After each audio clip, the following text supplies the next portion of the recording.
There's definitely two different narratives being displayed here. So according to the Portland Mayor's Office, comparing January to June 2025 to that same period in 2024, overall, violent crime actually fell by 17%. Also in that same stretch, aggravated assaults, they dropped by 18%. Robberies declined by 10%. Sexual assault reports were down 12%. So locally, officials are saying that it's not that bad.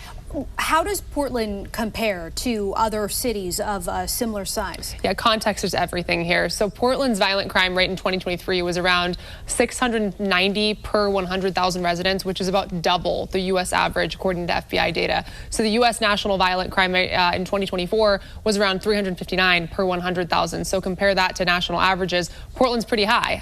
The property crime rate also in Portland is one of the highest nationwide, about 5,526 per 100,000. According to FBI data and also security.org. So when you put in the context there, it makes it more understandable why. So the mayor of Portland is saying everything's fine. Crime's down. Nothing to see here. It's amazing to me. And people buy it. People actually buy it. But then when you actually listen to real business owners, I have to be honest, I have never felt so unsafe in this city.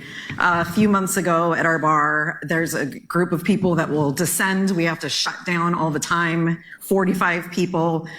Two women in the group started breaking glass in our bar, stabbing each other. Our bartender called us. We pulled up the security cameras live. She was screaming. Blood splattered on the security cameras.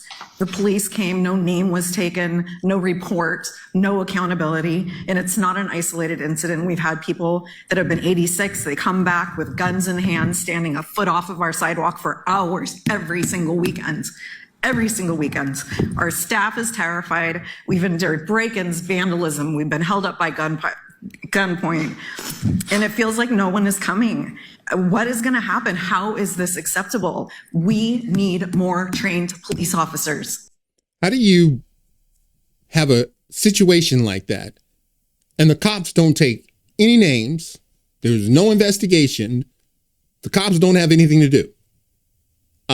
That's because the cops are in league with Antifa. That's why. They're in league with the criminals.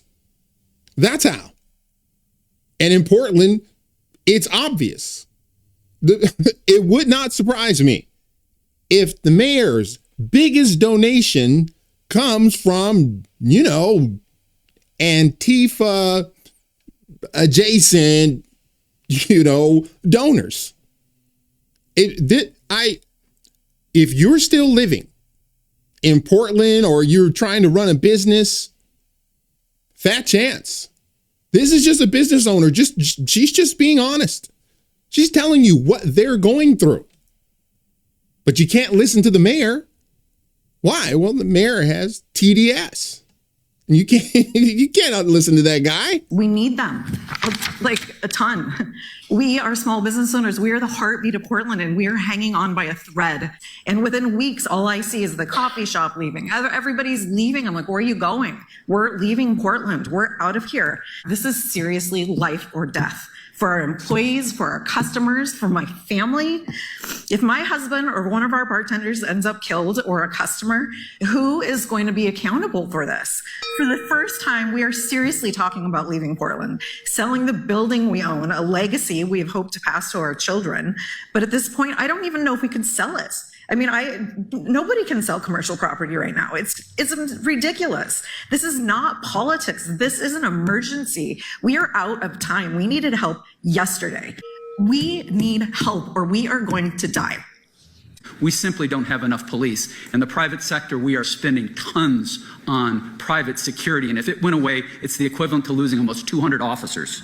There is not a thriving region in this country with a dead or dying downtown. The losses are mounting and have been ignored for way too long. We are now at a tipping point. People can go anywhere to find a chain restaurant or retail. Locally owned businesses used to be the main attraction for Portland, but these days they are a rarity. The climate to run a business in Portland has become increasingly difficult, especially during the past 5 years. The amount of illegal and unsafe behavior we have to deal with on a daily basis at our Portland locations is unacceptable. I simply don't understand how the city has become numb to this idea of Portland really isn't that bad. As a local business owner with my time, I'm going to give a few examples of what apparently is really not that bad. So right now they are in front of Portland City Council. And what do you think Portland City Council is going to do? How are they going to really go after the crime in the city? Because clearly when businesses are leaving, by the way, you're losing revenue because you no longer have the tax base. And for these blue cities, once again, I got to tell you, we don't live in a monarchy. And so you have to ask yourself, how are these people that are in power, how are they getting elected? How does Karen Bass get elected where they are clearly incompetent or in league with the criminals? With Antifa, it is clear in Portland, they are in league with the violent protesters. You have all that on top of crime going through the roof. I'm wondering, we have all of our Prop 50, we're supposed to be voting for redistricting to really stick it to Donald Trump. It's like, so you're going to take away all of our voting power because you want to stick it to the president. That's what's happening right now. By the way, Gavin Newsom it is all going to backfire on him.